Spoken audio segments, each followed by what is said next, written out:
Isang nakakagulat na revelasyon ang lumabas matapos magsalita ang ilan sa dating malalapit na tauhan ni Pangulong Kuting Jr. tungkol ito sa umano'y mga katiwalian at anomalya sa loob ng administrasyon. Sa isang lihim na pagpupulong na isinagawa ng publiko, itinuro ang mga bumaliktad na opisyal ang kanilang nalalaman sa umano'y mga iligal na transaksyon sa Malacanang. Ayon sa kanila, sistematikong na isasagawa ang korupsyon na nagdudulot ng malaking kawalan sa kaban ng bayan. Dahil dito lalong nabulabog ang Malacanang. Ang mga impormasyong isiniwalat ay nagdulot ng panawagan mula sa taong bayan para sa mas malawakang imbestigasyon sa administrasyon ni Kuting Jr. Hindi na kami mananahimik, oras na upang isiwalat ang buong katotohanan, ani ng isa sa mga whistleblower na tumangging magpakilala. Ang mga senador at iba pang opisyal ay agad na nanawagan ng imbestigasyon na sinasabing hindi na maaaring baliwalahin ang mga akusasyon laban sa Pangulo at sa kanyang mga kasabwat. Sa kasalukuyan nananatiling tahimik ang Malacanang tungkol sa mga aligasyon, gayunpaman patuloy ang kilos protesta ng taong bayan na nananawagan ng hustisya. Sinasabi ng ilang eksperto na kung magpapatuloy ang ganitong mga revelasyon, maaaring maharap ang administrasyon sa mas mabigat na parusa, kabilang ang posibilidad ng impeachment case laban sa Pangulo. At yan nga ang balitang ating pagkakatutukan. Ngunit bago ang lahat, siguraduhin mag-subscribe at ihitang notification bell para sa patuloy na pagtutok sa mga sulyap ng bagong balita sa tunay na boses ng masa.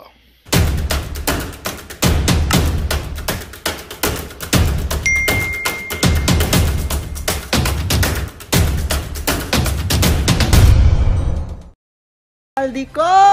Basahin natin mga lords. Representative Zaldico thanks House Majority for accepting his decision to step down.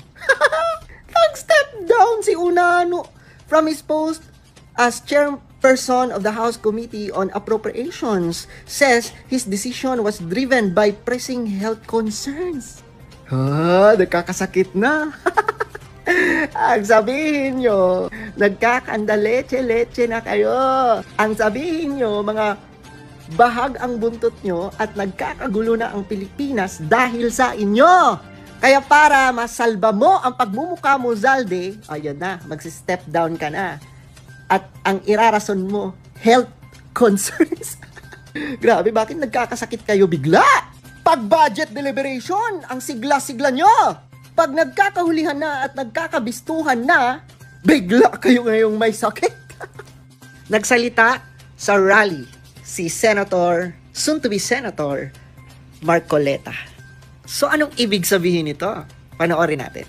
Ang Quadcom ay hindi piskal. Yes. Ang Quadcom ay hindi korte. Tama. O, agree ang mga tao. Nagkukunwa lang na korte. Yung mga chairman ng 4 na komite doon, wala ni isang abogado. Tama. Pero naalala ko yung isa doon, kamukha ni Attorney Agaton. So sa halip na ang unahin ay yung kapakanan ng mamamayan, Tama. sa harap at liwanag ng napakaraming nakabantang panganib sa atin, sa ekonomiya, panglipunan, pangseguridad, korupsyon, katiwalian. Bakit ang inuuna ay usigin ng isang tao Tama. na hindi naman ipadadaan sa tamang proseso? Tama. Oh, andyan si Marcoleta sa rally at nagsalita pa siya against sa mga House of Representatives. Isa lang ibig sabihin nito. Ayaw talaga nila at ayaw ng INC na ma-impeach si VP Inday Sara. At alam nilang katarantaduhan ang nangyayari ngayon. Kasi mga Luz, natatawa na lang ako sa iba. Ang rally na daw na yan, sabi ng ibang mga loyalista, ang rally na yan para peace rally. Hindi daw yan para kay VP Inday. Alam nyo, para sa akin mga Lodge, low-key lang ang INC.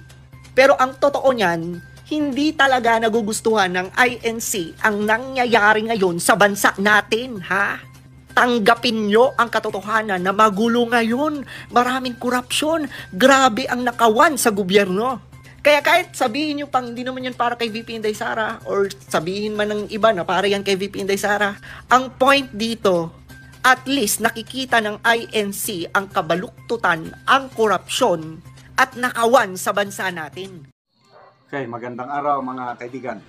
Ito po, follow-up vlog ko tungkol sa pagsibak kay Congressman Zaldico bilang chairman ng Committee on Appropriations sa Kamara. So, nag-move si Congressman Sandro Marcos na to declare vacant yung position ng Committee on Appropriations, and having no objection, dineclare ni Speaker Martin Romualdez vacant ang position. So, bakit biglang inalis o malis si Congressman Saldico? Anong dahilan?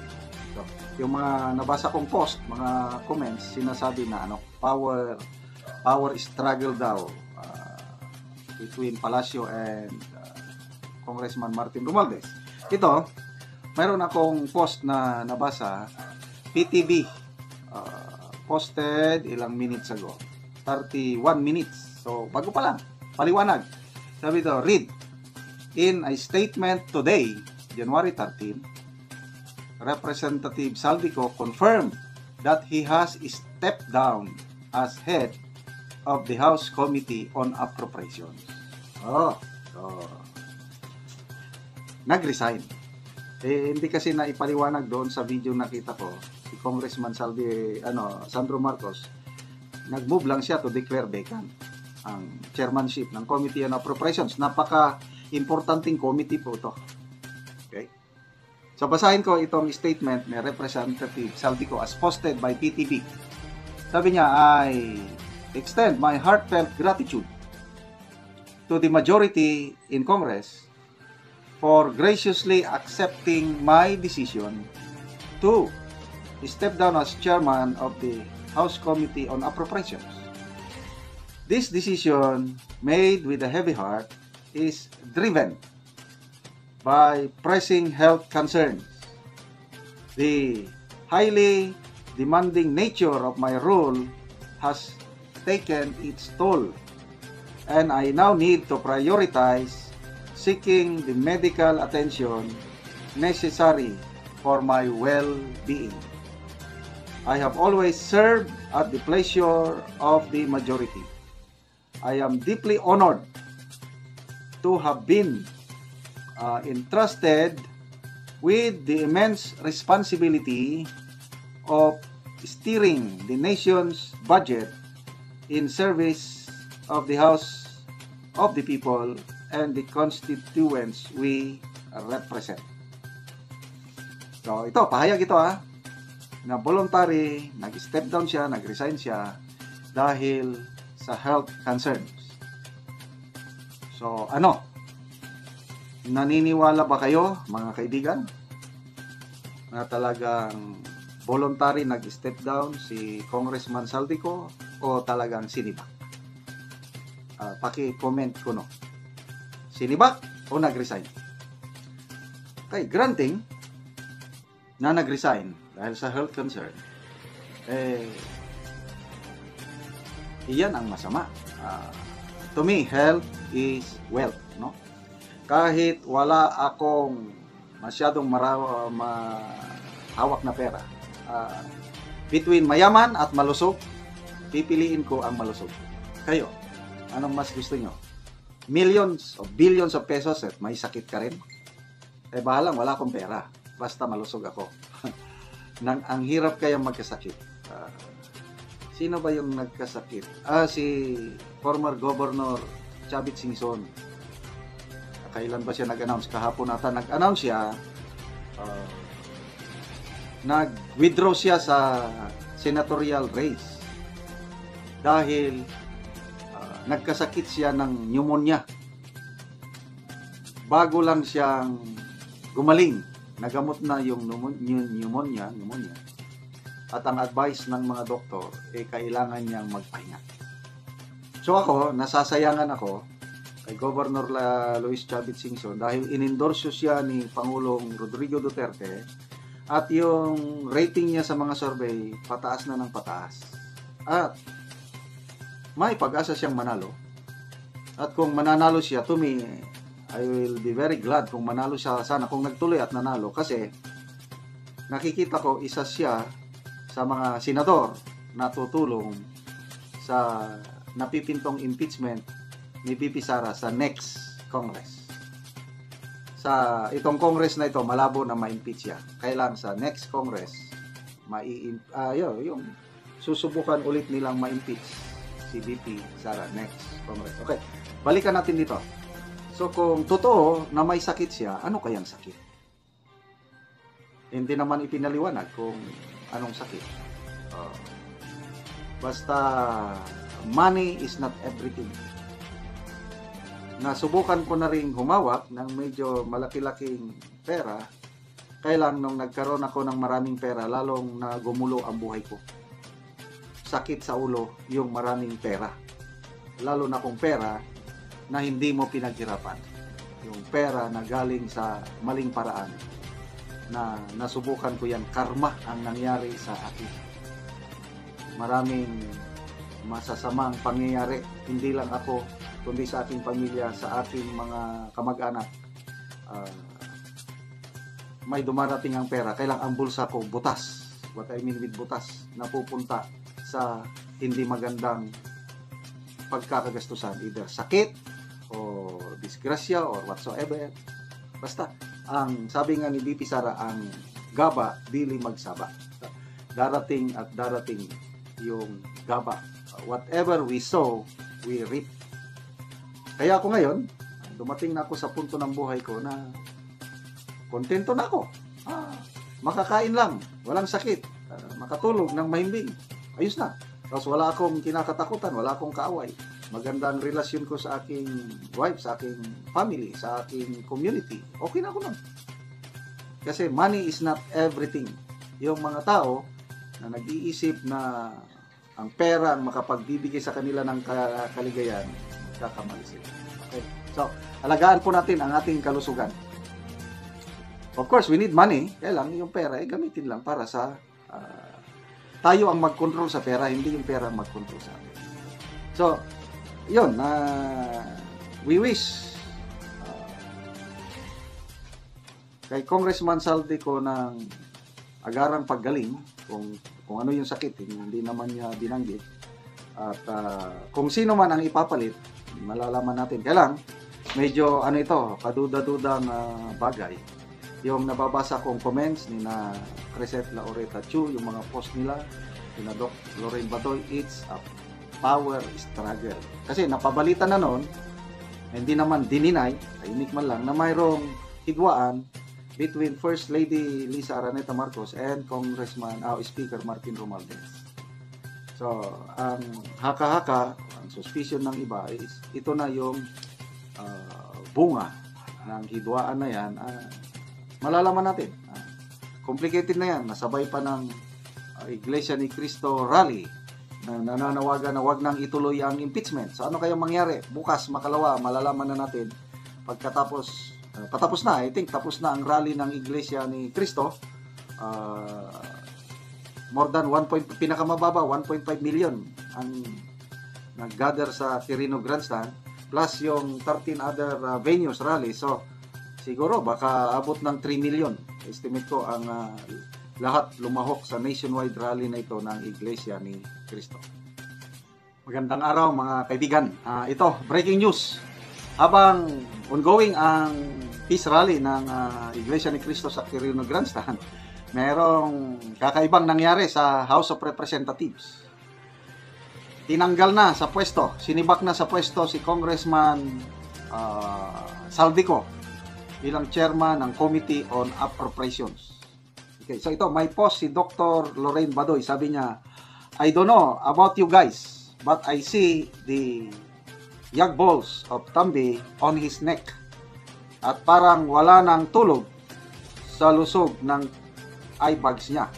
O, saan na ang yabang mo ngayon, Tambi? So, isinare lang niya yung post ni Dare to Us. Ito. Iparinig ko yung motion ni Congressman Sandro Marcos declaring vacant ang position ng Chairman Committee on Appropriations at walang nagawa si Speaker Martin Romualdez kundi Okay, parinig ko pakinggan niyo. To declare vacant the position of Chairperson of the Committee on Appropriations. There's a motion. Chair hears no objection. Said motion is carried. Session suspended.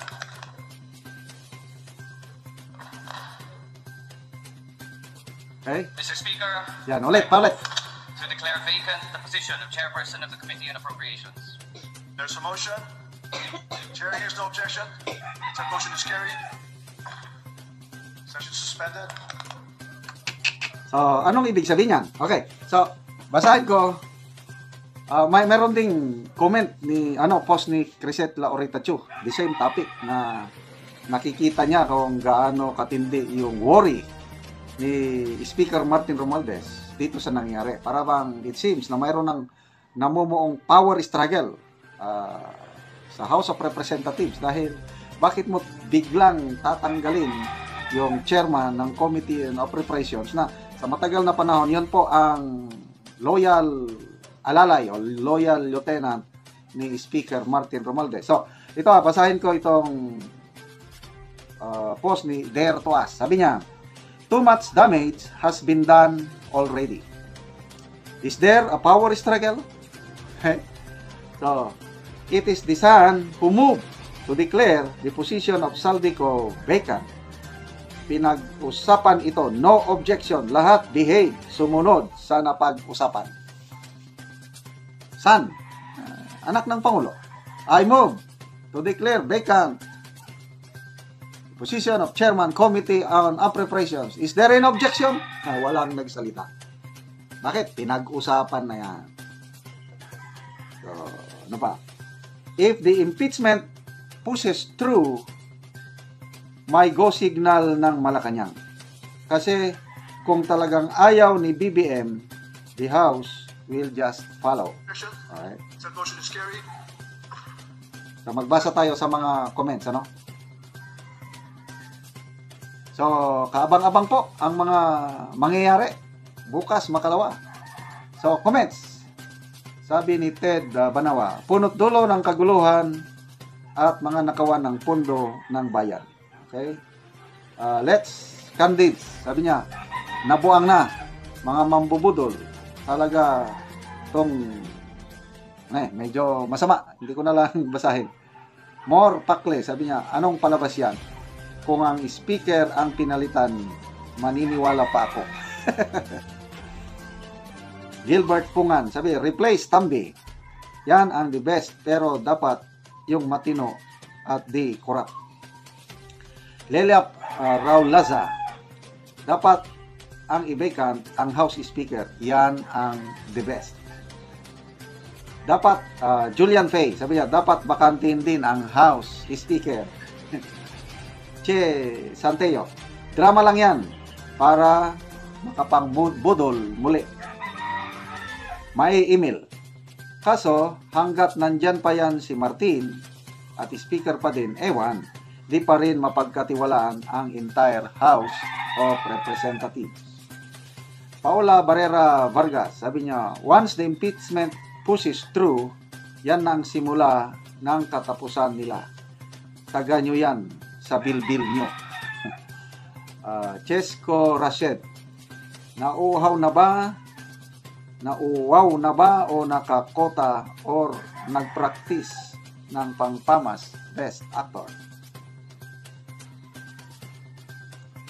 Lisa De La Peña, I move to declare the position of Tambaluslos vacant. Senior Al Atim, they are now in panic mood. Now, Merise. Longkita Abs, isunod ang posisyon ng speaker. Bella, sabi niya, kung si Tambi sana ang mag-step down, pwede pa. Kasi kota, resaldi ko, kaya okay na lang kahit alisin. Anyway, so, kaabang-abang po ang mangyayari sa mga susunod na araw. Ako, hindi ko ini-expect na tanggalin sa pwesto si Congressman Saldico. Ano kayang posibleng rason bakit siya tinanggal? Dahil ba ito ba ay kagustuhan ni Speaker Martin Romualdez or kagustuhan ng palasyo? Ano sa tingin nyo? Paki-comment ko, no? Mayroong post din si may post din si Crisette Laurita Chu tungkol nito. Tignan ko na. Yan. Crisette Laurita Chu.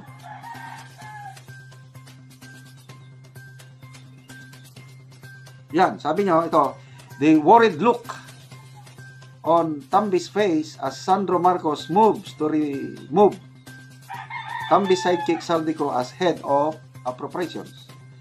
The Marcoses, okay, the Marcoses are likely going to put someone that isn't Martins Julalay.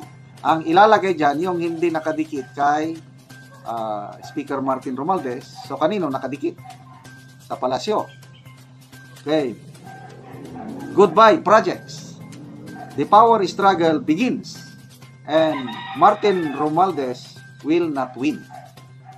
Sandro Marcos, I'd like to nominate for you to declare vacant whatever Jude Asidre's post is. Oh, pati si Asidre. Tatanggalin na rin. Position of chairperson of the move to declare vacant the position of chairperson of the Committee on Appropriations. There's a motion. Chair hears no objection. Said motion is carried. Session suspended. Tahimik silang lahat. Basahin natin ang mga comments. Move to declare vacant the position of chairperson of the Committee on Appropriations. Move to declare vacant the position of chairperson of the Committee on Appropriations. There's a motion. Ay, magbasa tayo sa mga comments dito kay Crisette Laurita Chu.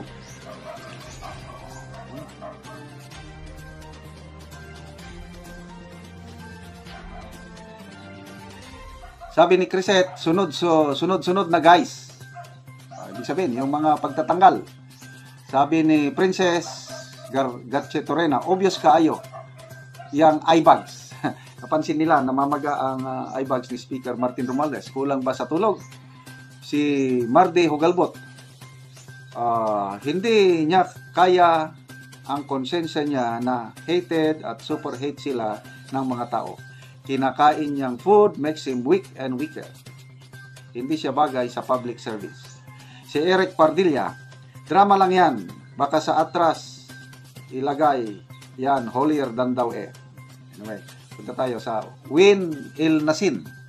Sabi niya, tapos papalitan din ng isang katulad ni Salde ko. Rona Gloria Lopez, mag-change lang yan ng ibang karakter.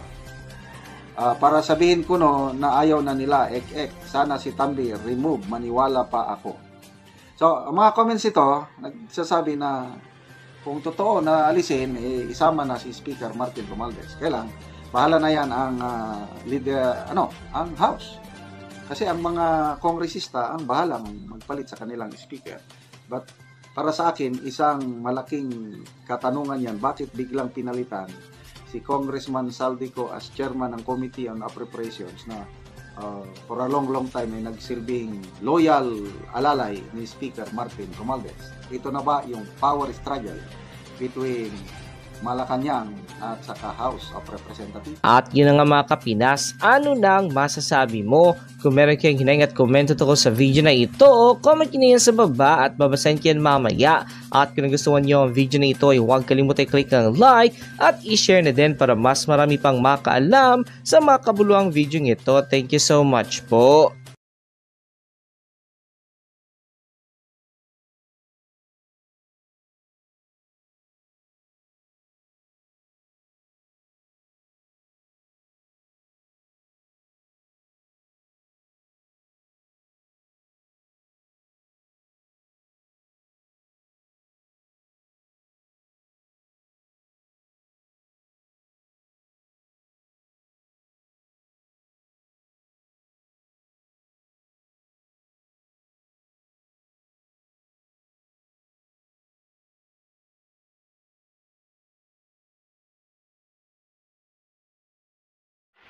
Magandang balita ang hatid namin sa inyo ngayong araw. Sa pagtatapos ng aming balitaan, nagbigay kami ng mga mahalagang impormasyon. Maraming salamat sa pagtutok at pagsuporta sa aming programa. Huwag kalimutang manatili sa mga susunod na araw para sa mga bagong balita at mga kwento na dapat nating abangan.